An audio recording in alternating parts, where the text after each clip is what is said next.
में महाराष्ट्र, हरियाणा और दिल्ली के चुनाव के बाद अब इस पूरे साल में सिर्फ एक चुनाव बचा हुआ है और वो है बिहार का चुनाव।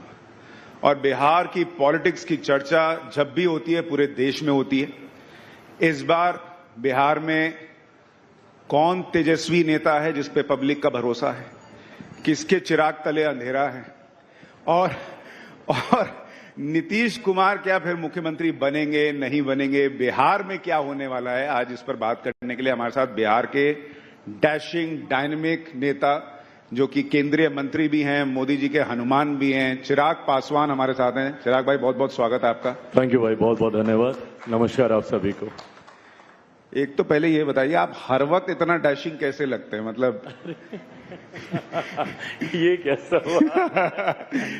नहीं, नेताओं को अमूमन देखा थोड़ा भाग दौड़ में इधर उधर हो जाता है मामला, लेकिन आपका अंदर का एक्टर अभी जिंदा है कि मुझे लगता है जब आप एंजॉय करते हैं ना अपने काम को, और इस बात को मैंने हमेशा कहा है कई बार when I go to the colleges and I interact with the younger lot, मैं उनको यही बोलता हूँ, if your passion becomes your profession nothing like it. Having said it, yes मेरे ऊपर नेपो किड के आरोप लगते हैं, बट हकीकत है शायद अगर मैं नेपो किड नहीं भी होता तो भी राजनीति में मैं आता, बिकॉज यहाँ पे जो संतुष्टि मिलती है काम करके, वो मुझे लगता है चेहरे पे एक खुशी, एक ग्लो लेकर आती है।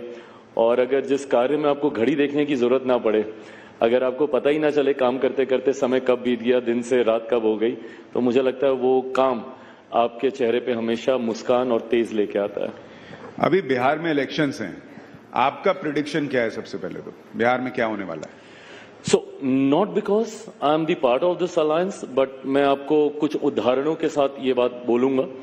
मैं ये मानता हूं कि आज की तारीख में इन 5 दलों का जो गठबंधन है बिहार में, एनडीए का, मुझे लगता है it is a winning combination. Why it is a winning combination? Because मुझे लगता है एक बड़े आबादी का विश्वास इस गठबंधन में है, जहां एक तरफ मेरे प्रधानमंत्री जी के समर्थक, मुख्यमंत्री जी के समर्थक, वहीं मेरे नेता, मेरे पिता आदरणीय रामविलास पासवान जी के समर्थक, वहीं मांझी जी, कुशवाहा जी, ये एक विनिंग कॉम्बिनेशन अपने में है। इसको हम लोग प्रमाणित भी कर चुके हैं उपचुनाव के दौरान। बिहार में पीछे 4 सीटों पर उपचुनाव हुए थे और 100% स्ट्राइक रेट रहा था एनडीए के तमाम प्रत्याशियों का, चारों की चारों सीट। और उसमें से सुशांत भाई कुछ ऐसी सीटें थी जो लंबे समय से एनडीए गठबंधन कभी जीता ही नहीं था। बेलागंज की सीट 3 दशक से ज्यादा हम लोग नहीं जीते थे, तरारी की सीट पिछले 1-1.5 दशक से हम लोग नहीं जीते थे। ऐसी सीटें भी इस बार हम लोगों ने जीती, तो ये मेरे विश्वास को बढ़ाता है कि इस बार it is a winning combination. और परिणामों में आप देखिएगा एक ऐतिहासिक जीत की ओर इस बार हम लोग अग्रसर होंगे। मैं ये मानता हूं अगर सारी चीजें ऐसे ही चली तो हम लोग 225 प्लस सीटों के साथ इस बार बिहार में सरकार बनाएंगे। आपके 3 चाचा, नीतीश चाचा, लालू चाचा और पशुपति पारस जी तो है ही, तीनों चर्चा में रहते हैं। आपको कभी लगता है भगवान ने आपको चुन के चाचा सब दिए हैं?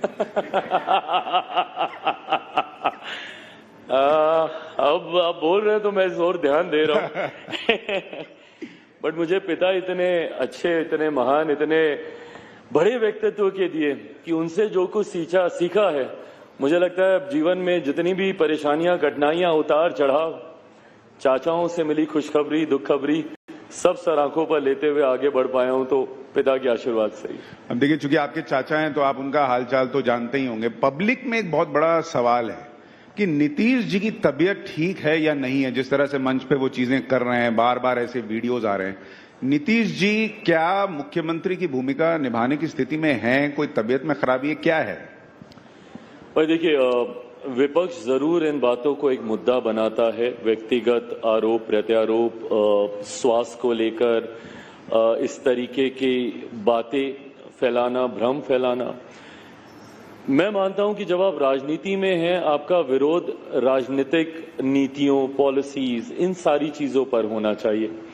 किसी का स्वास्थ्य कैसा है या किसी के व्यक्तिगत घर परिवार में क्या चल रहा है, इन सारी चीजों को मुझे लगता है राजनीतिक दृष्टि से नहीं देखना चाहिए।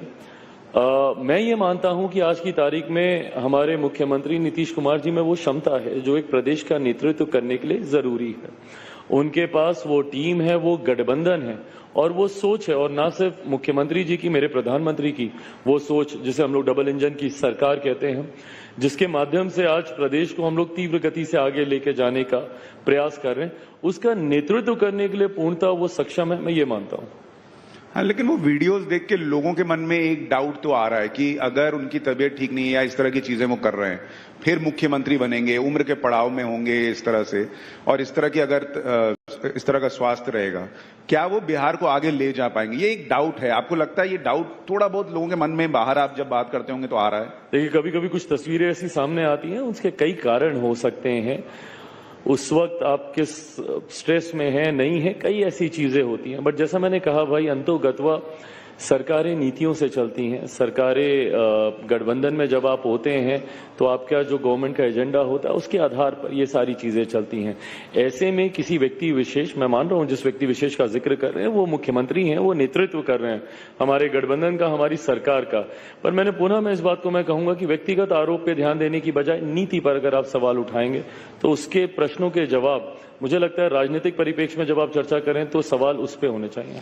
देखिए, एक चीज तो आपकी अच्छी है, जब जिस टीम से खेल रहे हैं पूरा डेडिकेशन रहता है। एक जमाने में आप कहते थे कि नीतीश जी को खत्म कर दूंगा, आज आप कह रहे हैं कि भाई नीतीश जी के नेतृत्व में चलना नहीं चाहिए। तो बिल्कुल सही आप कह रहे हैं भाई। मेरे पास ये विकल्प है ना कि मैं गठबंधन से बाहर हो सकता हूं। मैंने 2020 में इस विकल्प को चुना भी। उस वक्त मुझे ये इजाजत नहीं दी जाती थी गठबंधन के साथ होने के बावजूद कि मैं गठबंधन के भीतर अपनी बातों को रख सकूं या मेरी बातों को सुना जाए। वो जो तवज्जो मिलना चाहिए वो नहीं मिलता था गठबंधन के भीतर। ये मैं 2019 लोकसभा चुनाव के ठीक बाद की मैं बात कर रहा हूं। उस वक्त मेरे नेता, मेरे पिता आदरणीय रामविलास पासवान जी भी थे, पर उनके निधन के तुरंत बाद ऐसी परिस्थितियां बनी जहां पे गठबंधन में ही मुझे कॉर्नर किया जाने लगा।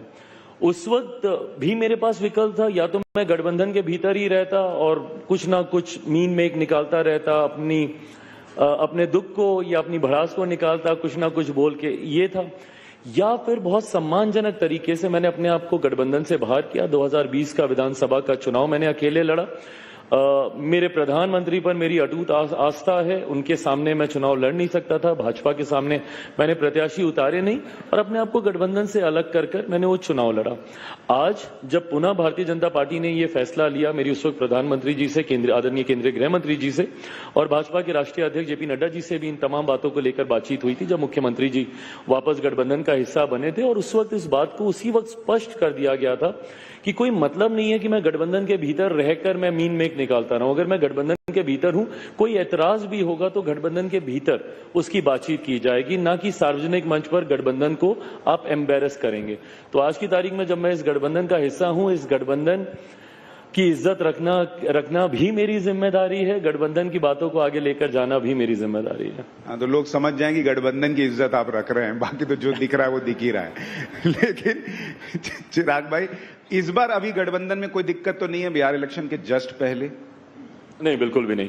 मुझे लगता है जिस तरीके से हैंड एंड ग्लव्स की तरह ये गठबंधन आगे चल रहा है, पहली बार गठबंधन में इतनी एकता देखने को मिली है।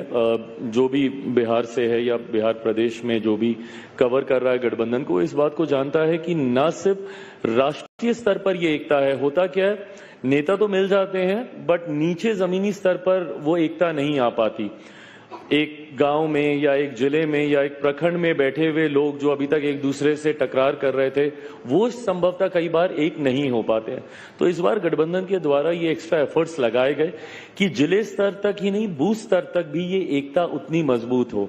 इसी क्रम में हम लोगों ने जितने प्रदेश अध्यक्ष हैं, 5 दलों के प्रदेश अध्यक्ष ने एक साथ पूरे प्रदेश का दौरा किया, हर एक जिले में गए, वहां पे संवाद किया, वहां पे जिले में जाकर बूथ स्तरीय बैठक उन लोगों ने की और इसके बहुत पॉजिटिव रिजल्ट। आज पहली बार अगर आप गांव देहात में भी जाइएगा तो आपको गठबंधन की वो मजबूती, एकता देखने को मिलेगी। लेकिन जब बीजेपी बहुत अग्रेसिवली वक्फ बिल की बात करती है और नीतीश कुमार, आपका वोट बैंक थोड़ा मुसलमान तो है ही है, क्या आप लोगों को कोई चिंता होती है कि इसके चक्कर में हमारा वोट हिल रहा है या वक्फ की वजह से आप लोगों को कोई नुकसान हो सकता है? देखिए, गठबंधन में जब आप होते हैं, आप गठबंधन में हैं ही इसीलिए क्योंकि एक आपका अपना अलग दल है, आपकी अपनी सोच है, आपके अपने एजेंडेज हैं और आपकी अपनी प्राथमिकताएं हैं। Is the reason why you are a different party. अगर सब एक ही होगा, एक ही एजेंडा, एक ही विचारधारा, एक ही प्रायोरिटी, तो might as well be one party ना, then why to be different parties.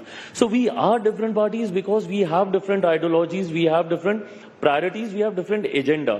Definitely Bharatiya Janata party का एजेंडा किसी से छुपा नहीं है। उन्होंने हमेशा से हिंदुत्व राजनीति को आगे रखते हुए, राम मंदिर का जिक्र करते हुए तमाम विषयों को उन्होंने आगे रखने का काम किया। मेरा विश्वास मेरे प्रधानमंत्री से आता है। जब 2014 में हम लोग गठबंधन का हिस्सा बने तो उस वक्त भी उनकी वो सोच, सबका साथ सबका विकास, और उस सोच को आगे बढ़ाते हुए सबका विश्वास और सबका प्रयास, इस सोच के साथ हमारी केंद्र की सरकार आगे बढ़ने का कार्य कर रही है। ऐसे में गठबंधन के किसी साथी को किसी प्रकार की चिंता हो, आमतौर पर ऐसे विषय आते नहीं, आते हैं उसको गठबंधन के भीतर रखा जाता है। जैसे मेरे लिए भी जो मेरी प्रायोरिटी के एजेंडाज रहे हैं, इससे पूर्व में मुझ पे यही प्रश्न उठाए जाते थे कि आप सरकार के खिलाफ कई विषयों पर आपने बोला। वो मैंने बोला इसलिए क्योंकि वो मेरी प्राथमिकताओं में था। लेटरल एंट्री को लेके हो या एक दो और विषय जो उस वक्त आए, वक्फ का भी विषय उन्हीं में से एक था। उस वक्त मेरी बस चिंता इतनी थी कि जितने भी स्टेक होल्डर्स हैं इस विषय से जुड़े हुए, उनको अपनी बातें रखने का मौका मिलना चाहिए। ये नहीं होना चाहिए कि ये फैसला कैबिनेट में हुआ, पार्लियामेंट में आया और कोई ये ना बोले कि बुलडोज करके आपने इसको पारित करा लिया क्योंकि संख्या आपके पास है। मैं ये चाहता था कि इस विषय से जुड़े हुए जितने भी कंसर्न स्टेक होल्डर्स हैं उनको अपनी बातें रखने का मौका मिले, और उस बात को सम्मान देते हुए जेपीसी का गठन किया गया। उसमें सबने अपनी बातें रखी। अब उसके बाद जब ये पार्लियामेंट में आएगा उस पर पुनः एक बार सघन चर्चा होगी। तो अभी आज की डेट में सबसे चर्चा करने के बाद जो वक्फ बिल का प्रारूप है वो आपके एजेंडे में सेट हो रहा है या नहीं? आप सदन में उस बिल के लिए वोट करेंगे? भाई मुझे लगता है कि मेरे रिप्रेजेंटेटिव उस समिति के सदस्य थे। हमारी पार्टी से जमुई के हमारे सांसद हैं अरुण भारती जी, वो समिति के सदस्य थे जो जेपीसी गठित की गई थी, और वहां पे हम लोगों ने अपनी तमाम बातों को रखा। अब उसकी रिपोर्ट सबमिट कर दी गई है और जब वो लोकसभा में आएगा पुनः पार्टी अपनी बातों को उस मंच पे रखेगी। यानी अभी आप उससे सहमत नहीं है जो रिपोर्ट रखी गई है? ना मैं हाँ बोल रहा हूँ ना मैं ना बोल रहा हूँ। मैं ये बोल रहा हूँ कि एक बार जब सदन में ये आएगा तो जरूर पार्टी अपना पक्ष रखेगी। नहीं, लेकिन जो मुसलमान आपके लिए वोट करता है चिराग भाई, पर मुझे लगता नहीं कि अब इसमें बहुत ज्यादा कोई शिकायत या नाराजगी की कोई बात है। मैं जरूर मानता हूं कि कई ऐसे धार्मिक संगठन हैं जिन्होंने स्पष्ट तौर से मेरा नाम लेते हुए ये कहा कि आप भैया इनसे दूरी बना के रखें। चिराग, नीतीश जी, नायडू जी, तीनों का नाम लेकर उन्होंने कहा कि इनसे आप दूरी बना के रखें। उनकी नाराजगी भी मेरी सराखों पर अगर आज चिराग पासवान को भी अगर ये प्रूव करने की जरूरत है कि मैं कितना सेक्युलर हूं, तो वो जितने धार्मिक संगठन ऐसे हैं, मैं आदरणीय मदनी साहब का मैं जिक्र कर रहा हूं, जिस तरीके से उन्होंने 11 मुस्लिम संगठनों को इकट्ठा कर ये फतवा या जो भी आदेश जारी किया कि चिराग और नीतीश जी और नायडू जी की पार्टी से आप लोग दूर रहें। उनसे बस मैं इतना कहूंगा कि अगर आपको चिराग पासवान से भी शिकायत हो तो बस इतना जहन में जरूर रखिएगा कि चिराग पासवान वही व्यक्ति है जिनके पिता ने अपनी पार्टी 2005 में समाप्त कर दी थी, मुस्लिम मुख्यमंत्री बने इस बात की पहल करते हुए।